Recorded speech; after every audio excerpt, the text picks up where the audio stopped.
கர்த்தருக்கு பிரியமானவர்களே, நம்முடைய வாழ்க்கையிலே பொருளாதாரத்தை குறித்து நாம் தொடர்ந்து கற்றுக்கொண்டு வருகிறோம்.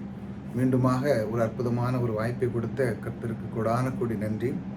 கர்த்தர் நல்லவர்.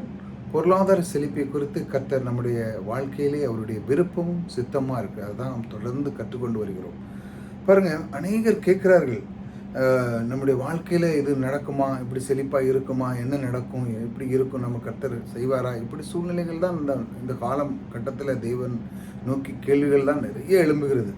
ஆனாலும் சில பேர் வாழ்க்கையிலே அவர்கள் தேடுவதில்லை. தேவன் நம்மை எப்படி அவர் ரட்சித்தார், அவர் ஏன் சிலுவையில் மரணம் அடையப்பட்டது, அதற்கான காரணம் என்ன, இதையெல்லாம் யாருமே அதை அறிந்து கொள்வதில்லை. வாழ்க்கையில் அதுதான் மிகப்பெரிய ஒரு கேள்விக்குறியாக இருக்குது. ஆனால் கேள்விகள் மட்டும் நிறைய கேட்பாங்க. ஆனால் அறிந்து கொள்வது, தேவனை பற்றி அறிந்து கொள்ளும் பொழுது அவனுடைய வாழ்க்கை பிரகாசமாக இருக்கும். அதனால தான் தேடுங்கள், அப்பொழுது கிடைக்கப்படும் என்று தேவன் சொல்லுகிறார். பாருங்கள், நம்முடைய வாழ்க்கையிலே கேட்கதற்கு மேலாக செய்வதுதான் அவருடைய விருப்பமாக இருக்குது. அதாவது நீங்கள் கேட்கலாம், ஏதோ ஒன்று கிடைச்சா போதும் அப்படின்னு. ஆனால் அவருடைய நோக்கம் அப்படி அல்ல. அவருடைய நோக்கம் மிகப்பெரிய நோக்கமாக இருக்கிறது. அவர் செய்கிற தேவனுடைய அந்த நோக்கமே வேறு. ஏனென்றால் நீங்கள் பார்த்தீங்கன்னா ஆதியில் எப்படி தேவன் ஆதாம் எப்படி உண்டு பண்ணார். அவன் செஞ்சான். அவன் கேட்கறதுக்கு முன்பாக அழகான தோட்டத்தை உண்டு பண்ணி நதிகள், கனிகள் எல்லாத்தையுமே தேவன் ஒரு மனிதனுக்காக அந்த அளவுக்கு செழிப்பை உண்டு பண்ணார் என்று நம்ம முதல் ஆதியாக அந்த புக்கிலே நம்ம பார்க்குறோம். பாருங்கள், அந்த இடத்துல தேவன் இவ்வளோ செழிப்பை உண்டு பண்ணியிருக்காரு. அப்போ அந்த இடத்துல நீங்கள் பார்க்கும் பொழுது பொருளாதார செழிப்பிலே அதிலே அதை நமக்கு காண்பிக்கிறது. இந்த அளவுக்கு தேவன் ஆசீர்வதிக்கிறாரா, அவர் வேற ஏதாச்சும் செஞ்சாரா, அவனை எப்படி செல்வனாக மாற்றினார் பாருங்கள். ஆனால் தேவன் சில வார்த்தைகள், அதாவது அவனுக்கு சில பிரமாணங்களை கொடுக்கிறார், இப்படி இருக்க வேண்டும் என்று. ஆனால் அதிலே தான் அவன் விழுந்து செல்கிறான். அதில் விழுந்து அந்த பாவத்திலே விழுந்து அதை மீட்டெடுக்கிற வரும்பொழுது தான் தேவனுடைய அந்த பொருளாதாரத்தை எப்படி கிடைக்கிறது என்று தான் நாம் தொடர்ந்து கற்றுக்கொண்டு வருகிறோம். பாருங்க, தரித்திரப்பிடியிலே மனுவருக்கம் இருக்கிறது. அப்படிதான் இந்த உலகத்தில் பாருங்க, தரித்திரப்பிடி அப்படிப்பட்ட நிலைக்கு மனுவருக்கம் இருக்கிறதுனால இந்த இயேசு இந்த பூமியிலே வந்து கல்வாரி சிலுவையிலே அந்த தரித்திரத்தை போக்க இரத்தம் சிந்தி நம்முடைய பாவங்களை சுமந்து மட்டுமல்லாமல் நம்முடைய தரித்திரத்தையும் சிந்தார். நிறைய பேர் சொல்கிறாங்க பாவம் மட்டும்தான், அது இல்லை. அதற்கு பின்னால் நான் ஏற்கனவே போன வீடியோவில் நான் சொன்னேன், அதற்கு பின்னால் என்ன நடந்தது. புதிய ஏற்பாடு சுவிசேஷ புத்தகம் அந்த புக்கை படிச்சிங்கன்னா அதற்கு அந்த சிலுவையின் மரணத்துக்கு அந்த நேரத்தில் நடந்தது தான் சில பேர் பார்க்குறாங்க. அதற்கு பின்னால் என்ன நடந்தது அதான் பார்த்தீங்கன்னா தரித்திரமை சுமந்து கொண்டார். வேத வசனம் திட்டவட்டமாக கூறுகிறது. ஏனென்றால் அவர் பாவம் மட்டுமல்ல, நம்மளை பரிசுத்தமாக ஆக்கி நம்மளுக்கு ஐஸ்வர்யத்தை தருவதற்காகத்தான் அவர் சிலுவையிலே மரித்தார். அதை ரொம்ப ஆணித்தனமாக நம்முடைய வேதாந்தத்தில் நான் படித்து அறிந்து கொள்ளணும். இன்னைக்கு பாருங்கள், இன்று நாம் இன்னொரு காரியத்தை குறித்து நாம் கற்றுக்கொள்ள போகிறோம். அதாவது கிறிஸ்துவின் சுவிசேஷத்தில் நற்செய்தி, கிறிஸ்துவின் சுவிசேஷத்தினுடைய நற்செய்தி நம்ம பார்க்க போகிறோம். நற்செய்தி குறித்து அதனுடைய அர்த்தத்தையும் நாம் பார்க்க போகிறோம். ரட்சிப்பிலே அந்த பொருளாதாரத்தை எப்படி அடங்கியிருக்கு, அதே மாதிரி சுவிசேஷத்திலும் அடங்கியிருக்கதை நாம் பார்த்து கொண்டு வருகிறோம். அதில் இப்போ ரட்சிப்பில் பொருளாதாரம் செழிப்பு, அந்த ரட்சிப்பை எப்படி தேவன் நமக்கு அதை அருள் புரிந்து அதன் மூலமாக நமக்கு எப்படி பொருளாதாரத்தை நமக்கு தருகிறார் என்று பார்ப்போம். ரட்சிக்கப்பட்டோம் என்று எல்லாரும் சொல்லுகிறான், ரட்சிக்கப்பட்டேன். ஆனால் அநேகர் என்ன சொல்லுகிறார்கள், என்னுடைய பாவம் மட்டும்தான் மன்னிக்கப்பட்டது, அதாவது ரட்சிக்கப்பட்டது, வேற ஒன்றும் இல்லை, நம்ம வேற அதில் ஒன்றுமே கிடையாது அப்படின்னு சொல்லாங்க. அவர் தன்னுடைய அந்த சிலுவையின் மரணம் போல இது மட்டும்தான் அப்படின்னு. அது மட்டுமல்ல, அப்படி அது சொல்கிறது தவறு என்று இந்த மாதிரி காரியங்களை அவர்கள் சொல்லுகிறார். சில பேருக்கு இது ரட்சிப்பின் ஒரு சிறிய பகுதி. அதாவது பாவத்தை மன்னிக்கிறார் என்பது ஒரு ரட்சிப்பின் ஒரு சிறிய பகுதி தான். அதற்கு மேலாக ஒன்று இருக்கிறது. பாருங்க, ரட்சிப்பில் அந்த சிறிய பகுதியை விட்டு நம்முடைய மற்ற இதெல்லாத்தையும் நீங்கள் மிஸ் பண்ணிடக்கூடாது. அதற்கு அப்புறம் ஒரு பெரிய பேக்கேஜ் இருக்குது. அந்த பேக்கேஜை நம்ம பெற்றுக்கொள்வது எப்படி, ரட்சிப்பில் பாருங்கள். அந்த ரட்சிப்பில் பாருங்கள், ரட்சிப்பு என்பது மிகவும் அற்புதமான தேவன் ஏற்படுத்திய பாவ மன்னிப்பு மட்டுமல்ல, அதிலே ரட்சிப்பு என்பது மனிதனை மாற்றக்கூடிய வல்லமை. தேவன் தமது வல்லமை உபயோகப்படுத்தி பிசாசு அதிலிருந்து நம்மை நீக்கி மீட்டு கொண்டார். ரட்சிப்பு அதில் எப்படி பிசாசின் பிடியில் இருந்தோம், அதிலிருந்து நம்ம மீட்டெடுத்தார் ரட்சிப்பின் மூலமாக. அப்படித்தானே ஒவ்வொரு மனிதனும் எப்படி வேற ஏதோ வணங்கியிருப்பான், வேற ஏதோ செஞ்சிருப்பான், தேவனை அறியாத இருந்திருக்கான. தேவன் பாருங்க, அவனை தேடி வந்து, வா நான் உன் கூட இருக்கேன். அப்படி தான் ஆபிரகாமையும் பண்ணார். வா, நான் உனக்கு ஒரு தேசத்தை காமிக்காங்க, வா, உனக்கு செழிப்போ ஆக்குறேன்னு சொல்லார். அதே போல தான் ரட்சிக்கப்படுறவர்கள் எல்லாருமே தேவன் அழைக்கிறார். அந்த அழைப்பை நீங்கள் அறியும் பொழுது, ஏன் இந்த தேவன் என்னை தேர்ந்தெடுக்கணும், ஏன் இந்த தேவன் என்னை நேசிக்கணும், ஏன் இந்த தேவன் என்னை மேலே அதிகமாக அன்பு செலுத்துகிறான், எந்த பாவம் பண்ணாலும் என்னை மன்னித்து மீண்டும் அவர் ரத்தத்தினால் சுத்திகரித்து என்னை மீண்டும் ஏன் செய்கிறார். ஒவ்வொரு மனிதனும் பாருங்கள், திரும்ப திரும்ப திரும்ப பாவம் பண்ணி தேவனுடைய அறிக்கையிட்டு அவன் மறுபடியும் அதுக்குள்ளே தான் போகிறான். ஆனால் தேவன் வேற எதையோ சொல்ல விரும்புகிறார். அந்த ரட்சிப்பிலை பாருங்கள், அந்த சிலுவையை நோக்கி அவர் காமிக்க விரும்புகிறார். நான் உனக்கு எதற்காகப்பா நான் செஞ்சேன், என்னுடைய வாழ்க்கையில் அந்த அந்த தருணத்திலே உன்னுடைய வாழ்க்கையை மாற்றுவதற்காகத்தான் நான் இவ்வளோ பாடுகளை பட்டு நான் உனக்காக செய்தேன் என்று அவர் காண்பிக்கிறார். ஆனால் மக்களுக்கு புரிய மாட்டேங்குது பாருங்கள். இவ்வளோ பெரிய மீட்பிலே கிரியை வேறு பாவ மன்னிப்பும் மட்டும் இல்லை, இதில் என்ன மடங்கி இருக்குன்னா, இதனுடைய ரட்சிப்பிலே மிகப்பெரிய ஒரு ஆசீர்வாதம் என்னென்றால், அதுலேயும் அந்த ஆசீர்வாதத்தில் பொருளாதாரத்தை ரொம்ப அடங்கியது முக்கியமான அழைப்பாக ஆசீர்வாதம். அதிலிருந்து நம்ம இழந்து விடக்கூடாது. அந்த ஆசீர்வாதத்திலிருந்து பாருங்கள். அடுத்ததாக ரட்சிப்பு என்ன அடங்கியிருக்கு என்று பார்ப்போம். ரட்சிப்பு என்ன வார்த்தை நாம் எடுத்துக்கொள்வோம். ரட்சிப்பில் பற்றி நம்ம இந்த வார்த்தையை நம்ம எடுத்துக்கொண்டு இதை தியானிப்போம். ரோமர் 10:9 என்ன சொல்லியிருக்கு பாருங்க. ரோமர் 10:9 நான் அதை வாசிக்கிறேன். ரோமர் 10:9 அதில் கொடுத்துருக்கு, என்னவென்றால் கர்த்தராகிய இயேசு கிறிஸ்து நீ உன் வாயினால் அறிக்கையிட்டு தேவன் அவரை மரித்தோரிலிருந்து எழுப்பினவர் என்று உன் இதயத்திலே விசுவாசித்தால் ரட்சிக்கப்படுவாய்.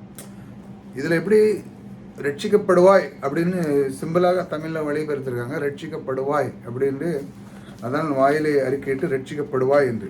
ஆனால் சில மொழிபெயர்ப்புக்காரங்க என்ன தெரியுமா சொல்கிறாங்க, நான் கேள்விப்பட்டதில் சில மொழிபெயர்ப்பில் அந்த வார்த்தைகள் இருக்குது, அந்த ஈபிளில் இந்த வார்த்தைகளை பெரிய அந்த ஒரு வார்த்தை இருக்குது, ஜூசோ அப்படிங்கிற ஒரு வார்த்தையை எடுத்து ஒரு அற்புதமான வார்த்தை பாருங்கள். ஏனென்றால் ஜூசோ என்ற வார்த்தை ரட்சிக்கப்படுவா என்று நான் சொன்ன ரட்சிக்கப்படுவா என்று தமிழ் அர்த்தம். அது ஒரு பெரிய சிம்பிளாக ஒரு மொழிபெயர்ச்சிட்டாங்க. ஆனால் ரட்சிக்கப்படுவா என்றால் அங்கே என்ன நடக்கிறது, ரட்சிப்பில் என்ன அடங்கியிருக்குது என்று பார்ப்போம். அதாவது சில அற்புதமான விளக்க புக்கெல்லாம் இருக்குது. அந்த புக்கில் சில புக்கில் என்ன கொடுத்துருப்பாருங்க, ஜூசோ என்ற வார்த்தைக்கு hill, preserve, save, do well, behold, அதாவது ஹில் அதாவது சுகம் என்றால் ரட்சிப்பு என்ன சம்பந்தம் என்றால் அதில் ஆவிக்குரிய விஷயம், ஆத்மா, சரீரம் இதெல்லாம் சுகத்தை நாம் பெற்றுக்கொள்கிறோம். ரெண்டாவது அழிவிலிருந்து மீட்டுக்கொள்கிறோம், பாதுகாப்பு, சேவ் என்று சொன்னால் ரட்சிப்பு, டுவெல் என்று சொன்னால் நன்றாக இருப்பது. பாருங்கள், இந்த மாதிரி ஒரு விஷயங்கள் அந்த அந்த அந்த ரட்சிக்கப்படுதல் அப்படிங்கிற இடத்துல இருந்து அந்த மாதிரி ஒரு மொழிபெயர்ப்பாளர் இப்படி எழுதி கொடுத்துருக்கிறார். பிஹோல் என்பது சொன்னால் அப்புறம் படுத்து குறைகளெல்லாம் நீக்கி இந்த மாதிரி நம்மளை நிரப்புறது. நன்றாக ஆராய்ந்து பார்த்தோம் என்றால் எல்லாமே அடங்கியிருக்கு. மனிதனுடைய ஆவி, ஆத்மா, சரீரம், பொருளாதாரம் எல்லாவற்றையும் தேவன் ஏற்படுத்திக்கிற ரட்சிப்பு பார்த்திருக்கிறது. எல்லா இடத்திலும் நமக்கு ஒரு மாற்றத்தை கொண்டு, அதில் இந்த ரட்சிப்பு மூலம் நம்முடைய வாழ்க்கையை ஒரு மாற்றத்தை கொண்டு வருது. ரட்சிப்பு என்றால் எல்லாம் அதில் அடங்கியிருக்கு. இந்த ரட்சிப்பில் எல்லாம் அடங்கியிருக்கு. தேவன் சூசா என்ற வார்த்தை எகிப்திய மொழியிலிருந்து கிரேக்க மொழியிலிருந்து வருகிறது. மொழி பெயர்க்கப்பட்டு இருக்கிறது. அதில் எல்லாம் அடங்கியிருக்கு என்று சொல்லலாம். அதில் ஒரு பதில் அடங்கியிருக்கு சொல்லலாம். விடுதலை, பாதுகாப்பு, அழிவிலிருந்து பாதுகாப்பு, சுகம், சவுண்ட்னஸ். அது சவுண்ட்னஸ்ங்கிறது ஒரு பரவலமான ஒரு வேர்ட். சவுண்ட்லெஸ், சவுண்ட் ஹெல்த், நல்ல சுகம், சவுண்ட் ஃபைனான்ஸ் கண்டிஷன், இன்னும் மற்ற ஃபைனான்ஸில் இருக்குது நல்ல பொருளாதார நிலை என்று சொல்கிறோம். சவுண்ட்னஸ் என்ற வார்த்தை பரவலாக ஒரு இதாக இருக்கிறது குறித்து நாம் விதத்திலே யூஸ் பண்ணுகிறார்கள். பொருளாதாரம் அந்த இடத்துல அந்த வார்த்தைக்குள்ளே, அதாவது ரட்சிக்கப்படுவாய் வாயினால் அறிக்கைட்டு சொல்கிறாங்களே, அதில் ரட்சிக்கப்படுவாய்ன்னு சொல்லுது. அதில் இந்த பொருளாதாரம் அடங்கியிருக்கு, ரட்சிக்க எல்லாம் அடங்கியிருக்கு. கடவுள் மனுஷனை எல்லா உள்ளத்தையும் எல்லாத்தையும் நன்மையும் பரத்தில் இருக்கு கடவுள் சொல்லு அந்த வார்த்தை சொல்லுறது கொண்டு ரட்சிப்பு பார்த்தால் பிதாவிடத்திலிருந்து வருகிறது, பரத்திலிருந்து வருகிறது என்று வேதத்தில் சொல்கிறது. ரட்சிப்பு ஒரு வார்த்தை அடங்கிறது. ரட்சிப்பு என்பது பிரதமான ஒரு பேக்கேஜ் பாருங்கள். அந்த பொருள் இருக்குது பிரதமாக அந்த இதுக்குள்ள ஒரு அடங்கியிருக்கு அந்த ரட்சிப்பில் சுகம். நிறைய சுகம் இல்லை என்று சொல்லுகிறார்கள். ரட்சிப்பில் சுகம் கிடையாது, சுகம் அதில் இருக்கு. வேதவசத்தில் அதிக ஆதாரமாக இருக்கிறது. உள்ளே உன் விசுவாசமே உன்னை ரட்சித்தது. இப்படி அது நம்ம பார்க்குறோம்ல. அதாவது தேவன் ஒவ்வொருத்தரையும் அந்த சுகத்தை அளிக்கிற போது அவனுடைய விசுவாசமே உன்னை ரட்சித்தது அப்படி சொல்கிறாள். அந்த ரட்சிப்பிலே அந்த இடத்துல அடங்கியிருக்கிறது. அதே போல் தான் பவுல் ஒருத்தன் ரொம்ப வருஷமாக அவன் கூனியாக இருக்கிறான், அவனை நடக்க முடியாமல் அவனும் இந்த மாதிரி அந்த விசுவாசத்தை கண்டு சுகமடைவது என்று விசுவாசம் அதை ரட்சிப்பு என்று அதாவது நீ சுகமடைவாய், உன்னுடைய அந்த விசுவாசத்தை நான் பார்க்கிறேன் சொல்லி அவர் சொல்லும் பொழுது அது சுகமடைகிறது. சுகமும் ரட்சிப்பில் ஒரு பங்கு இருக்கிறது. அது அதில் அந்த ஒரு பங்கை ஒட்டி கொள்கிறது. டுவல் என்று சொன்னால் நன்றாக இருப்பது. நீ நன்றாக இருக்கும்படி எத்தனை முறை வேதம் சொல்லுகிறது, நீ நன்றாக இருக்க வேண்டும் என்று. உபாகம் புத்தகத்தில் திரும்ப திரும்ப தேவன் சொல்லுகிறார் பாருங்க, நீயும் உன் சன்னதியும் நன்றாக இருக்கும்படி தேவனுடைய வார்த்தை கவனித்து கட்டளையின்படி எல்லாம் நடந்து சொன்ன அப்பொழுது நீ நன்றாக. இப்படி உபாகத்தில் நிறைய இடத்துல நன்றாக இருப்பாக. தேவன் பாருங்க எப்பொழுதுமே அவர் நம்மளை இப்படி இருக்கிறது தான் அவருடைய திட்டம். நீ நன்றாக இருக்க வேண்டும், செழித்து இருக்க வேண்டும், இப்படி தான் அவருடைய திட்டமாக இருக்குது பாருங்க. இதுதான் தேவனுடைய விருப்பமும் சித்தமுமாக இருக்கிறது. 2 கொரிந்தியர் 8:9 சில இதில் இந்த மொழி பாருங்க. 2 கொரிந்தியர் 8:9 ஒன்று வாசிக்கிறேன் ஒரு வசனத்தை. 2 கொரிந்தியர் 8:9 அதில் போட்டிருக்கு, நம்முடைய கர்த்தராகிய இயேசு கிறிஸ்துவின் கிருபையும் அறிந்திருக்கிறீர்கள். அவர் ஐஸ்வர்யமுள்ளாக இருந்து நீங்கள் அவருடைய தரித்திரத்தினாலே ஐஸ்வர்யான்படி உங்களை நிமித்தம் தரித்திரரானாரே எப்படி கொடுத்துருக்கு. அதாவது அவருடைய சிலுவையின் மூலமாக அந்த நிமிஷம் கொடுத்துருக்கு. அவர் ஏழையானாரா அன்றே அவர் அந்த நிமிஷம்தான் அந்த ஜனப்பொழுதில் அந்த தேவன் அந்த சிலுவையில் தொங்கும் போதுதான் அவருடைய அந்த தரித்திரரான அவர் ஐஸ்வர்யனாக அவரை அந்த மாதிரி அந்த காரியத்தில் அந்த சிலுவை மரணம் கூட தான் அவர் தரித்திரன் நமக்காக அவர் ஐஸ்வர்யனாகுவதற்காக அந்த சிலுவையில் மரணம் இருக்கு. ரட்சிப்பு வேலையில் பொருளாதார செழிப்பு அங்கே உண்டாகிருக்குது என்பதுதான் அவர் சொல்லுகிறார். கல்வாரி சிலுவையில் தான் ஏழையானார், தொங்கியே போகுது. அவர் பாருங்க அங்கே அந்த நிமிஷம் அந்த நிமிடியிலே தான் தொங்கி நம்முடைய ரட்சிப்பை அவர் உண்டு பண்ணினார். ரட்சிப்பு பொருளாதார செழிப்பு அடங்கியிருக்கிறது என்பதை அவரும் வெளியே கொண்டு வருகிறார். இதுதான் பழைய ஏற்பாட்டின் பரிசுத்தவான்களில் உள்ள அந்த அர்த்தம். பழைய ஏற்பாடு பரிசுத்தவான் பார்த்தீங்கன்னா ஆபிரகாம் எடுத்துக்கொள்ளுங்கள். உதாரணமாக அவன் ஆவிக்குரிய ஆசீர்வாதத்தில் இருந்தான். தேவன் அவனுக்கு ஒரு நண்பனாக இருந்தான். அவன் போகும் இடமெல்லாம் செழிப்பிருந்து எத்தனை விரோதிகள் வந்தாலும் அவனை எதிர்கொள்ளுகிற இருந்து அவன் பாருங்க அந்த ஆசீர்வாதம், அதாவது பிரதமான ஆசீர்வாதம், பொருளாதார ஆசீர்வாதம் அவனுக்கு இருந்து இப்படி அவன் எங்கு போனாலும் வெற்றியை ஜெயம் கொள்கிறவனாக ஈசாக்கு, யாக்கோபு, ஆபிரகாம் நீதிமானாக எண்ணப்பட்டான் என்று சொல்லுகிறது. ஆபிரகாம் பாருங்க ரட்சிப்புக்கு அவன் ஒரு சமமாக இருக்கிறான். ரட்சிப்புக்குள்ள என்ன சமமாக இருக்கிறான்னா அவனுக்குள்ள எல்லா ஆசீர்வாதமும் இருக்கிறது. அப்படித்தானே ஒரு மனுஷனை ரட்சிக்கிறார் என்றால் தேவன் அந்த ரட்சிப்பிலே அவர் சிலுவையின் மரணத்தை அவர் காட்டுகிறார். இது ரட்சிப்பை நான் உனக்கு உண்டு பண்ணியிருக்கிறேன், இதில் இவ்வளோ பெரிய ஒரு பேக்கேஜ் இருக்குது, அதை நீ அறிஞ்சு கொள்ளணும். எப்படி நீ அறிந்து கொள்ளுது நாவிலே சொல்லி நீ அதை சொல்லும் பொழுது நீ அதை பெற்றுக்கொள்வாய். அதுக்கு தான் ரட்சிப்பு உண்டு பண்ணது. தேவன் சிலுவையில் மரணம் எதுக்கு? அவர் தான் ஈஸியாக பண்ணிட்டு போயிடலாம் சும்மா ஜூஜா அப்படின்னு சொல்லி. ஆனால் இதை அனைத்தும் அந்த தேவனுடைய திட்டமாக இருந்தது. இப்படித்தான் செய்ய வேண்டும் என்று சொல்லி தான் தேவனுடைய திட்டத்தின் பிரகாரமாக இது நடக்கப்பட்டது. நியாயப்பிரமாணம் பாருங்க, அந்த ஆதியில் எப்படி நியாயப்பிரமாணம் எடுத்து கொடுத்தாரு, அது ஒரு நியாயப்பிரமாணம் மாதிரி தான். நீ இதை சாப்பிடாத என்று சொல்லி, ஆனால் அவன் சாப்பிட்டான். அதே மாதிரி ஒரு கட்டளைகளை அந்த மாதிரி ஒரு பிரமாணத்தை அவர்களுடைய அந்த நோக்கம் மாறவே இல்லை. தேவனுடைய நோக்கம் அப்படி தான் இருக்குது. எப்படி ஆதாம் இழந்தானோ அந்த ஆசீர்வாதத்தை ஆபிரகாமுக்கு கொடுத்தான். ஆபிரகாமுக்கு கொடுத்தது மட்டுமல்ல, அந்த ஆபிரகாமுடைய ஆசீர்வாதம் உங்களுக்கு சேர வேண்டும் என்று தான் அந்த ரட்சிப்பை உண்டு பண்ணது. இதை நீங்கள் புரிஞ்சு கொள்ளும் பொழுது தான் நீங்கள் ஆசீர்வாதத்தில் இருப்பீங்க. ஆவிக்குரிய ஆசீர்வாதம், சரீரம், பொருளாதாரம் என்று. அடுத்த ரோமர் 1:16 படிக்கிறேன். ரோமர் 1:16 அதில் ஒரு படிங்க. கிறிஸ்துவின் சுவிசத்தை குறித்து நான் வெட்கப்படேன். முன்பு யூதர்களின் பின்பு கிரேக்கர்களின் விசுவாசிக்கிற எவனும் அவனுக்கு ரட்சிப்பு உண்டாவதற்கு அது தேவ பெறனா இருக்கிறது. அதாவது என்ன சொல்றாரு, ரோமபுரிக்கு எழுதுகிறார் பவுல் அப்போஸ்தலராக. அவர் என்ன சொல்றாரு, கிறிஸ்துவின் சுவிசேஷத்தை குறித்து நான் வெட்கப்படேன். கிறிஸ்து குறித்து பேசுறதுக்கு அவர் சிலுவையில் மறித்தார், அதை செய்தார், அதுக்கு நான் வெட்கப்படேன். ஏன் வெட்கப்படணும்? ரட்சிப்பை உண்டு பண்ணியிருக்கிறார். ஆனால் அது வெட்கப்படேன் அப்படிங்கிறதுக்கு அதுக்கு என்ன ஒரு அந்த காரணம் என்னன்னு நான் உங்களுக்கு காமிக்கிறேன். கிறிஸ்துவின் மரணம் அடக்கப்பட்டது உயிர்த்தெழுதல் குறித்து தான் போதித்தது நான் அதை பற்றி தான் நான் வெட்கப்படேன். அதை நான் போதிக்கிறது நான் வெட்கப்படேன்னு சொல்கிறேன். இதை போதிக்கும் போது ரட்சிப்பு உண்டாகிறது. அந்த மாதிரி நீங்கள் சொல்லும் பொழுது மக்களுக்கு என்ன தெரியுமா, அதை கேட்டு அதில் மூலமாக தான் ரட்சிப்பு வரும். நீ பாருங்கள், நீங்கள் ரட்சிப்பு அடைய வேண்டும் என்றால் இந்த மாதிரி சுவிசேஷத்தை நீங்கள் சொல்லணும். செல்வாரி சிலுவையில் ஏன் சிந்தினார்? நீ தரித்திர இருக்கிறதுக்காண்டி இல்லை, நீ ஓட்டாண்டியாக இருக்கிறதுக்காண்டி கிடையாது, நீ என்னமும் நோய்பட்டு இருக்காண்டி கிடையாது. அதெல்லாம் நீக்கிவிட்டார் என்று ஒருவர் உனக்காக மரித்தார் என்று அவனுக்கு உள்ளத்திலே சொல்ல வேண்டியிருக்கு. அவனுடைய ஏன் அதை சொல்லணும் அப்படின்னா, ஏற்கனவே அவன் பாவத்தில் இருக்கான். எப்படி நியாயப்பிரமாண பாவத்தில் இருக்கான். நியாயப்பிரமாண பானம் எப்படி, அதை செய், இதை செய், இதை செய், ஒன்றுமே அதில் செய்ய முடியாது. எதிலாட்டி செஞ்சால் தோல்வியிட, ஐயோ நான் செஞ்சே போயிட்டேனே, இப்படி செய்யாமல் போயிட்டேனே, அப்படி பண்ணிட்டேனே அப்படி சொல்ல. ஆனால் அதிலிருந்து விடுதலை ஆக்கினதான் சிலுவையின் மரணம். அந்த சிலுவையின் மரணத்தை ஒரு மனிதன் புரிந்து கொள்ள வேண்டும். அதெல்லாம் என்ன நீங்கள் இப்போ எனக்கு சாமம் கிடையாது, ஒன்றும் கிடையாது, கர்த்தரனை ஏற்றுக்கொண்டேன், என்னுடைய வாழ்க்கையில் நான் இப்போ வெற்றியாளன், நான் எங்கே சென்றாலும் வெற்றியாளன், நீங்கள் நான் கையிட்ட காரியங்களெல்லாம் வெற்றியாக போகிறது அப்படின்னு நீங்கள் இயேசுக்கு நாமத்தில் போகணும். அப்பொழுது தான் அந்த இது செயல்படும். பழைய ஏற்பாட்டிலே இருந்துக்கிட்டிங்கன்னா அது நான் இப்படி தான் செய்வேன், அப்படி இது செய்யலைனால தான் எனக்கு இப்படி ஆகிட்டு, நான் அப்படி கனம் பண்ணாதனால தான் இப்படி ஆகிட்டு, அது பாவி என்று உணர்த்ததுக்குத்தான் அந்த நியாயப்பிரமாணம் கொடுத்தது. இதை மனிதன் அறிந்து கொள்வதில்லை. இதைத்தான் சுவிசேஷத்தை சொல்ல வேண்டும். இப்படி இருக்கணும், இப்படி இருக்கணும்.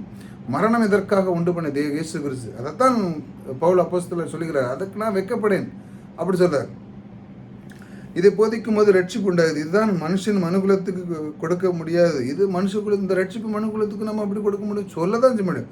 கிறிஸ்துவை குறித்து நற்செய்தி மட்டும்தான் ரட்சிப்பை கொண்டு வரும். ஒரு மனுஷனுக்கு நம்ம சொல்லணும், அவன் கொள்ளும் போது கிறிஸ்து தான் அந்த ரட்சிப்பை கொண்டு போனார். நாம் அதை சுவிசேஷத்தை அறிவிக்க வேண்டும். ஆனால் கிறிஸ்து அதை கொண்டு பண்ணுகிறார்.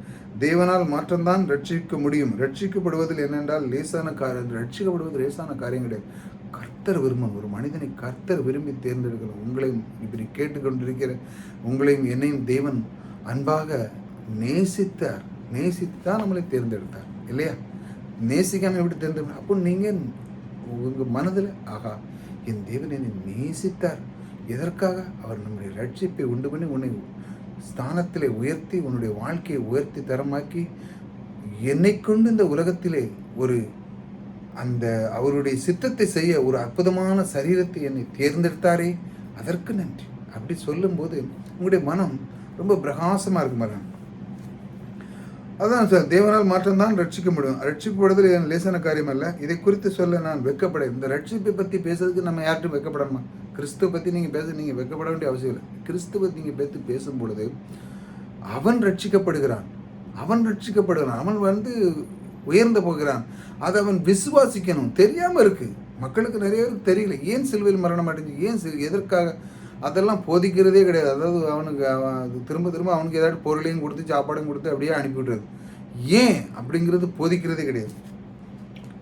அந்த காலத்தில் ஒரு நவநாரிய பட்டணமாக அந்த ரோமபுரி இருந்தது. அதில் பெரிய பெரிய ராஜாக்கள் இருப்பாங்க, பெரிய பெரிய அதிகாரி இருப்பாங்க. ஆனாலும் அவங்க சுவிசேஷ பிரசங்கம் பண்ண உடனே அவங்களாம் நம்ப மாட்டாங்க. என்ன எப்படி ஒரு கன்னிமரியில் பிறந்தாங்க, ஒரு தட்சனுக்கு மகனாக பிறந்தாங்க சொல்கிறீங்க, இப்படி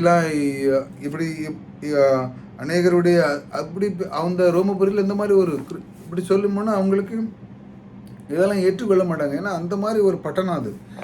இவர்கள் அதெல்லாம் கேட்டால் அவங்க நகைக்கத்தான் செய்வாங்க. அது மட்டுமல்ல, அற்புதம் செய்தார் என்று சொன்னாலும் அவர் சில பேர் நம்பலாம், ஆனாலும் அவங்க நம்ப மாட்டாங்க. ஆனால் கல்வாரி சிலுவை பாருங்கள், கல்வாரி சிலுவையிலே பாடுகளை சொன்னார் என்றால் இது என்ன ரட்சிப்பு என்று சொல்வார்கள். தன்னை காப்பாற்ற முடியாதவர் எப்படி நம்மளை காப்பாற்றுவார் என்று சொல்லி இப்படிலாம் அவங்க பேசுகிறக்கூடிய அந்த ரோமபுரி மக்கள் ரட்சிப்பு எல்லாம் கேலி செய்வார்கள். செத்து 3ஆம் நாள் உயிர் தெழுதார் அப்படிலாம் சொல்லினால் உடனே அநேகர் சிரிக்க தான் வரும்.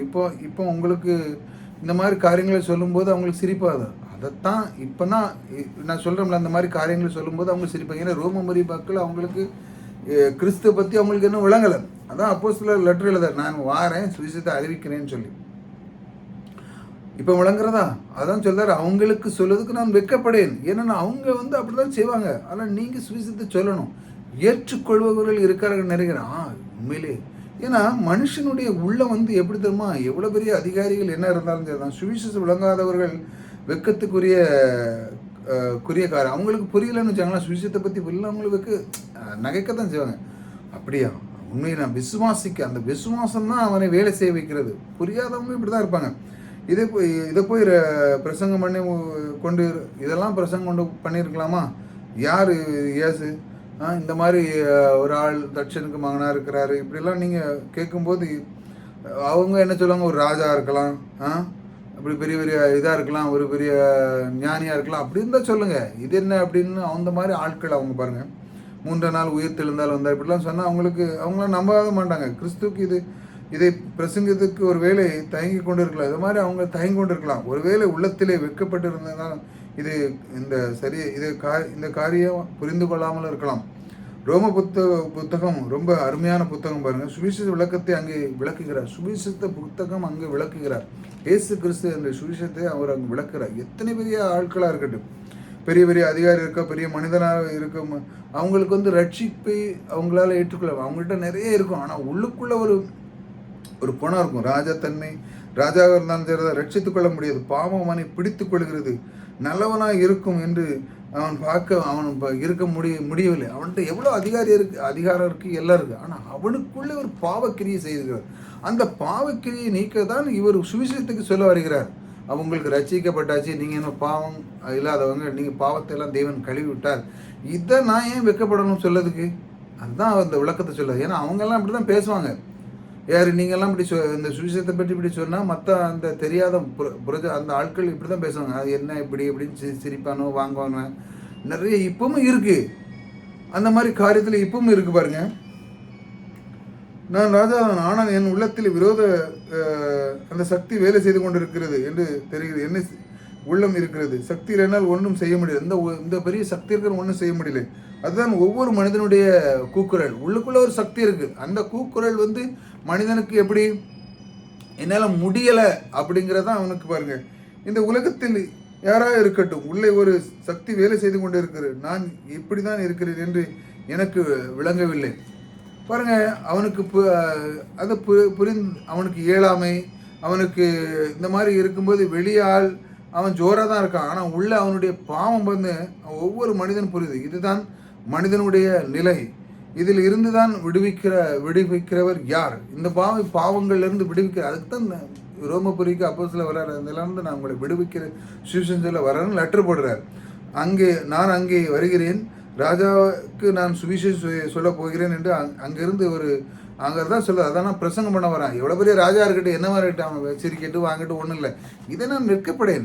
அவர் உயிர்த்தெழுதல், அவர் மரணம், அதுக்கு பின்னால் என்ன நடந்தது, செழிப்பு, இதையெல்லாம் சுவிசேஷம் நான் வைக்கப்படேன். ஏனென்றால் அந்த ஆட்கள் அப்படி தான் நகைப்பாங்க. நீங்கள் ஏன் வைக்கப்படணும் அப்படி சொல்லுவாங்களோ, இப்படி இருக்குமோ அப்படி இருக்கும், அப்படிலாம் கிடையாது. அதுதான் அவர் சொல்கிறார் பவுல், நான் வைக்கப்பட வேண்டேன் அப்படின்னு.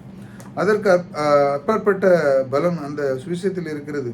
அதில் ரட்சிப்பு உண்டாக இருக்கிறது. ரட்சிப்பு என்ன? மனிதனுடைய முயற்சி, தத்துவம் பாருங்க, இதெல்லாம் எல்லா விதமான யுக்திகள் எடுத்துக்கொள்கிற இந்த மாதிரி முயற்சிகள் எடுக்கிற நிலை நிறைய படித்து இந்த சமுதாயத்திலே மேன்மைப்படுத்த வேண்டும் என்று முயற்சி செய்து கொண்டிருக்க நல்லதுதான். ஆனால் நிறைய பேர் இப்படிலாம் செய்கிறாங்க.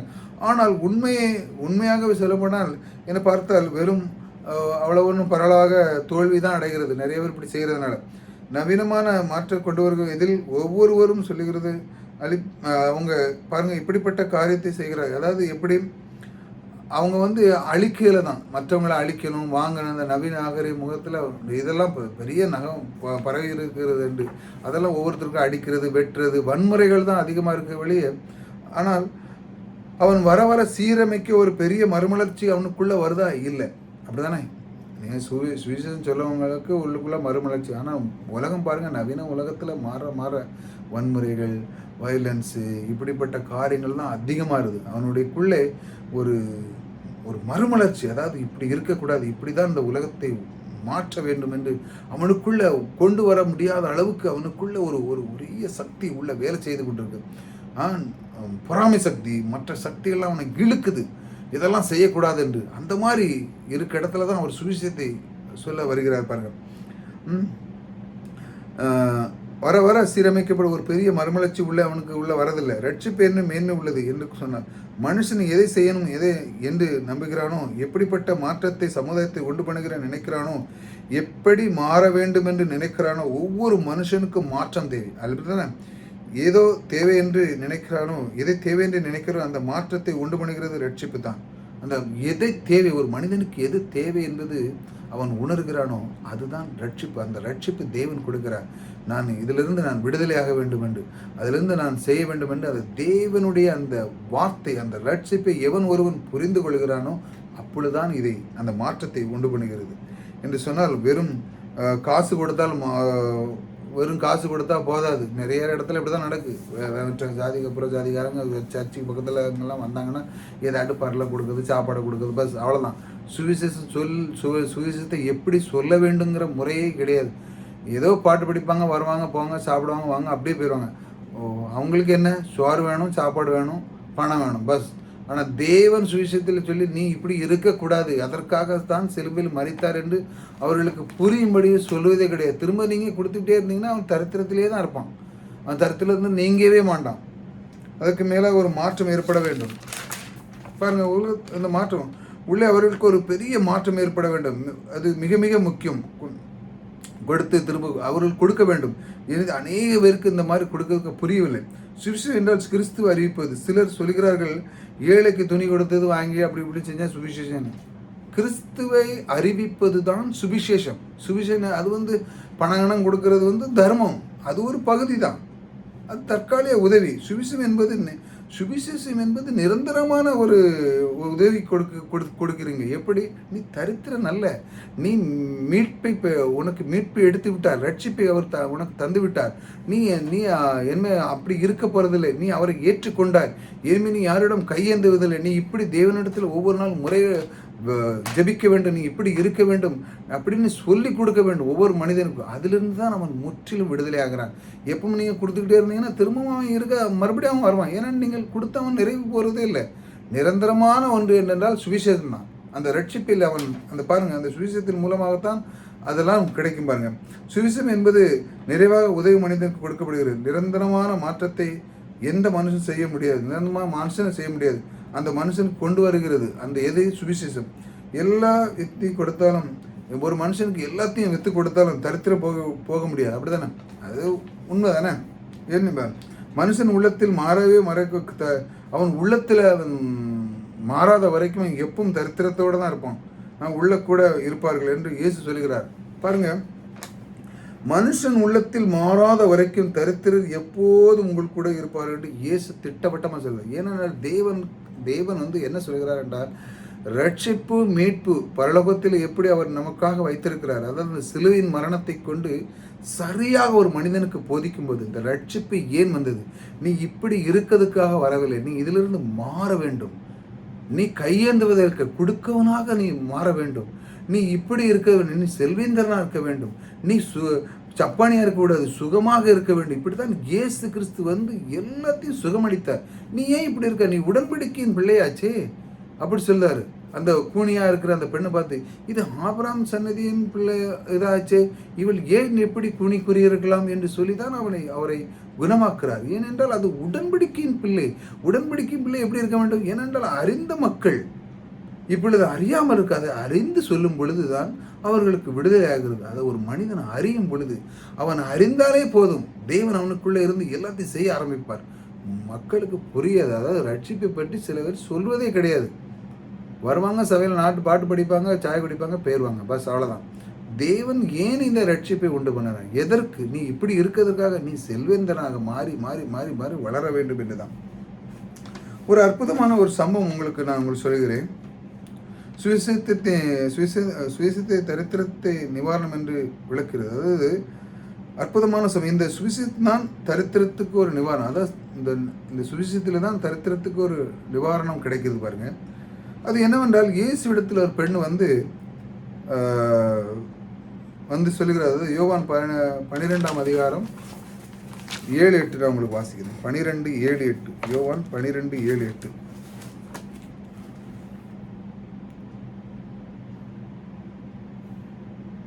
அப்பொழுது இயேசு, இவளை விட்டுவிடு, என்னை அடக்கம் பண்ணும் நாளுக்காக இதை வைத்திருந்தால் தரித்திரர் எப்பொழுதும் உங்களிடத்தில் இருக்கிறார்கள், நான் எப்பொழுதும் உங்களிடத்தில் இரேன் என்றார். கிறிஸ்து இயேசு பாருங்க, அவள் விலை உயர்ந்த ஒரு தைலத்தை தேவன் காலில் அவர் போடுகிறார். ஆனால் அந்த பாருங்க, அவன் யூதாஸ் அந்த சீசன் சொல்கிறான், இது ஒரு வருஷத்துக்கு வருமானம், இது யார்கிட்ட விற்று கொடுத்தா அந்த தரித்திரம் போயிடும் அப்படின்னு அவன் சொல்கிறான். ஆனால் இதில் ஒரு அற்புதமான ஒரு ஒரு ரகசியம் பாருங்க, அதை நல்லா புரிஞ்சுக்காங்க. அதாவது அவள் ஒன்றை புரிந்து கொண்டாள். அதாவது அவள் எண்ணெய் தடவுகிறாள் பாதத்திலே, விலை உயர்ந்த எண்ணெய். ஆனால் இவன் என்ன சொன்னான், அதை விற்று கொடுத்தாலாட்டு தரித்திரம் போயிடும் அப்படின்னு.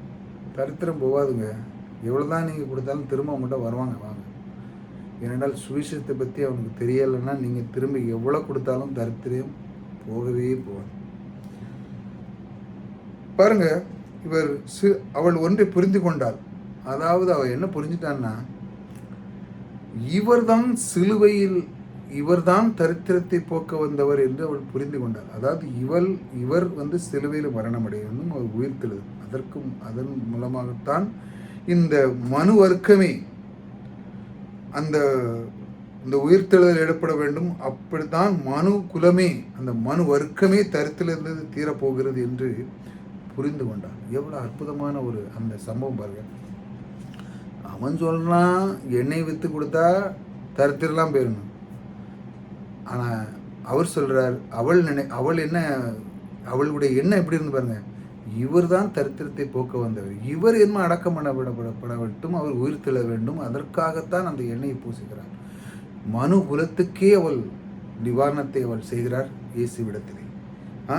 தரித்திர போக்க வந்த இரட்சகர் அவள் வணங்குகிறாள், அவள் பாதத்திலே உட்காருகிறாள், அவரோடு முகத்தை பார்த்து கொண்டிருக்கிறாள். சிலுவைதான் தரித்திரத்தை போக்கக்கூடிய ஒரே நிவாரணம் என்பதை அறிந்து அதை அவள் மேன்மைப்படுத்துகிறாள். சிலுவைதான் இந்த தரித்திரத்தை எல்லாம் போக்க. இயேசு சொல்லுகிறார், இவளை விடு, தரித்திரர் உங்களோடு எப்பொழுதும் இருப்பார்கள். ஏன் அப்படி சொல்லுகிறார் என்றால், அவங்களுக்குள்ள யாருக்குள்ளே இந்த எண்ணங்கள், அந்த கிறிஸ்துவை பற்றி தெரியாத போது அந்த எண்ணங்கள், எனக்காகத்தான் இந்த உலகத்தில் எல்லாமே அவர் எனக்காக செய்து முடித்தார் என்று ஒரு மனிதன் தெரியாத தட்டி,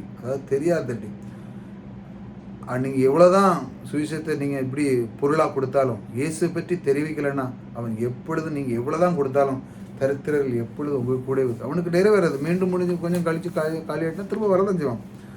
தரித்திர சிலுவையில் மரணம் அடையும் போது, சுவிசேஷமாக அறிவிக்கப்பட்டு அதை ஜனங்கள் விசுவாசிக்கும் போது, அதாவது அந்த மரணத்தை ஒரு மனிதன் அறிந்து அதை விசுவாசிக்கும் போது, என்னை இரட்சகர் ஆண்டவராக ஏற்றுக்கொண்டு அறிக்கை செய்யும் போது, என்னை ஆண்டவராக ஏற்றுக்கொண்டு என்னை அறிக்கை செய்யும் போது ரட்சிக்கப்படுகிறார்கள். ஆமாம், என் இரட்சகர் இயேசு கிறிஸ்து, அவர் என்னை ரட்சிக்கிறார். என்னுடைய ஐஸ்வர்யங்கள் அவரிடத்திலிருந்து வருகிறது. நான் யாரிடமும் கையேந்துவதில்லை. என்னுடைய வாழ்க்கையில் எல்லாமே அவர் கொடுக்கிறார். அவர் மூலமாக எனக்கு எல்லாத்தையும் தருகிற தேவன் எனக்குள்ளே இருக்கிறார் என்று ஒரு மனிதன் அவன் நினைக்கும் பொழுது அவனுடைய வாழ்க்கை நிச்சயமாக மாறும். அவனுக்கு ஒரு குறை இருக்காது. அந்த ரட்சிப்பில் தரித்திர விடுதலை நீங்கும். இதுதான் ரட்சிப்பின் பொருளாதாரம் என்று சொல்கிறோம். சற்று சிந்தித்து பாருங்கள். ரட்சிக்கப்பட்டிருக்கீங்களா? உங்களுக்கு எவ்வளோ பெரிய ஒரு பெரிய பேக்கேஜ் இருக்குது பாருங்கள், கிடைத்திருக்குது. எண்ணி பாருங்கள். உங்களுக்குள்ளே எல்லாமே இருக்கிறது. சுகம், ஆசீர்வாதம், பொருளாதார செழிப்பு, வெற்றி, கைவிட்ட காரியங்கள் வாய்க்க, நீங்கள் எந்த நன்மை நினைத்தாலும் அந்த ரட்சிப்புக்குள்ளே அடங்கியிருக்கு. இந்த ரட்சிப்பு பாருங்கள், தேவன் நம்மை மீட்டெடுத்த அந்த தேவன் எல்லா பேக்கேஜும் நமக்கு தந்து வச்சிருக்காரு. அதை நீங்கள் தெரிந்து கொள்ளும்போது எல்லாத்தையும் நீங்கள் பெற்றுக்கொள்ளலாம். இப்படி நீங்கள் தெரிந்து கொள்ளும்போது கர்த்தரை துதிங்கள், அதை எண்ணி இன்னும் ஆழமாக அறிந்து கொள்ளுங்கள். அதைத்தான் நாம் தொடர்ந்து கர்த்தருடைய வார்த்தைகளை பொருளாதார செழிப்பு குறித்து நாம் பார்த்தோம். இந்த ரட்சிப்பிலே பொருளாதார நமக்கு மீட்டு கொடுத்த அந்த ரட்சிப்பு, சிலுவையின் மூலமாக நமக்கு கிடைக்கப்பட்ட அந்த ரட்சிப்பை நாம் ஒருவருக்கு சுவிசேஷம் சொல்லும்போது அப்போஸ்தலனாகிய பவுல் ரோமபுரிக்கு எழுதுகிறார், அவருடைய சிலுவை மரணத்தை நான் அந்த ரட்சிப்பை பற்றி நான் சொல்லுக போகிறேன், அதற்கு நான் ஏன் வெட்கப்பட வேண்டும் அப்படி சொல்லும் பொழுது அந்த அளவுக்கு ஒரு மனிதன் இருக்கிறான். அவரை அறிந்து கொள்ளும்போது அவனுக்கு குறைவே இருக்காது. பாருங்கள், இந்த மாதிரி ஆழமாக சிந்தித்து அறிந்து கொள்ள வேண்டும். ரட்சிப்பின் மூலமாக எவ்வளோ கொடுக்கப்படுகிறது என்று நீங்கள் தியானிங்கள், எவ்வளோ கிடைக்கிறது என்று. இந்த மாதிரி தியானிக்கும் போது உங்களுடைய வாழ்க்கையிலே பொருளாதாரத்துக்கு குறைவே இருக்காது. ஆமாம், உங்களுக்கு எல்லாம் கடவுள் எங்கிருந்தாலும் உங்களுக்கு எல்லாத்தையும் நிறைவாக்கி உங்களுடைய வாழ்க்கையை உயர்த்துவார். உங்களுடைய வாழ்க்கை உயர உயர உயர தேவன் அவருடைய விருப்பமும் சித்தமும் உங்களுக்குள்ளே வைத்து உங்களுடைய வாழ்க்கையை உயர்த்தும் போது மற்றவர்களே பொறாமைப்பட அளவுக்கு, என்னிடத்தில் நீங்கள் முந்தி கேட்டீங்களே கேட்கலையே, எங்களிடத்தில் எங்களுக்கு நீங்கள் முந்தியெல்லாம் கேட்பீங்களே இல்லையே, அவர்களுக்கு நீங்கள் கொடுக்குற அளவுக்கு பொருளாதாரத்தில் நீங்கள் செலுத்துவாங்க. நீங்கள் நானும் எல்லாத்திலுமே செழிப்போடு சந்தோஷமாக நம்முடைய தேவன் நம்முடைய விரும்புகிறார். நம்ம அவருக்கு ஒப்பு கொடுப்போம். நம்முடைய சரீரத்தினுடைய எல்லாத்தையுமே இதே போல மற்றவர்களுக்கும் தேவன் அருள் புரிகிறார் இருக்கிறார். நீங்கள் இதை ரிசீவ் பண்ணிக்காங்க. ஆமாம், என்னுடைய ரட்சிப்பின் மூலமாக எனக்கு கிடைத்தது. கர்த்தர் என்னோடு அந்த சிலுவின் மரணம் எனக்காக சிந்தினார். அதனால் நான் ஐஸ்வர்யனாகவும் பொருளாதாரத்தில் மிக உயர்ந்தவனாக இருக்க என்னை ஆசீர்வதித்திருக்கிறார். அதை நான் விசுவாசிக்கிறேன் என்று சொல்லி ஒவ்வொரு நாள் நீங்கள் அடி எடுத்து வைக்க முடியும். இந்த மாதிரி செய்யும் பொழுதும் உங்களுடைய வாழ்க்கை மாறும். கர்த்தரை துதிங்கள். கர்த்தர் உங்களுடைய வாழ்க்கையிலே ஒரு குறை வைக்கணும். கர்த்தர் உங்களோடு கூட இருக்கிறார். கர்த்தர் உங்களை ஆசீர்வதித்திருக்கிறார்.